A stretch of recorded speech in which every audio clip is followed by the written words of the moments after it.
Girdėjom, Wikileaks portalas, kuris paskelbė daug slaptos medžiagos apie šalių vyriausybių veiklą.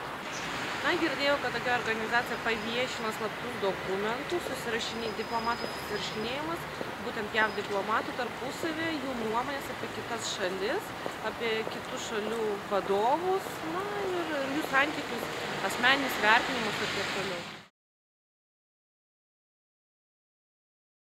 Šiaip tokios nuomonės kaip neturiu, nes yra daug pusių. Labai teigiamai, nes negali būti vyriausybės, kurios atstovauja viešą interesą kažkokių paslapčių. Tai nėra gerai, kad paviešinami visuomenė, bet iš kitos pusės paaiškėjo labai įdomių faktų.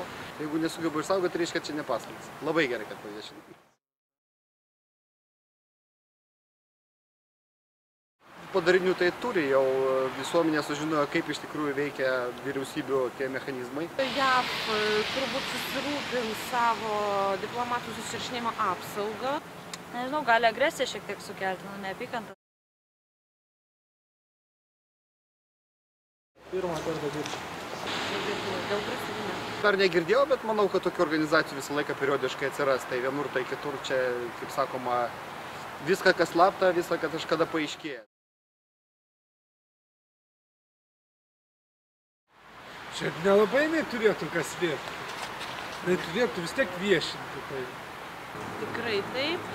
Vienas dalykas, na, kaip ir per naujienas teko girdėti, ES institucijų darbuotojų ir atlyginimai, ir atostogos, kokios trukmės ir kiek apmokamo visi išlaiko paprasti ES gyventojai. Ta informacija nebuvo niekur viešai skelbiama. Be abejo. Tas jau labai daug kartų buvo įrodyta ir ten eurokomisarų kyšininkavimo ta problema buvo ir neteisėtų pinigų naudojimo ir neūkiško pinigų naudojimo. Tikrai jie turi kas slėpti ir tikrai yra ką paviešinti.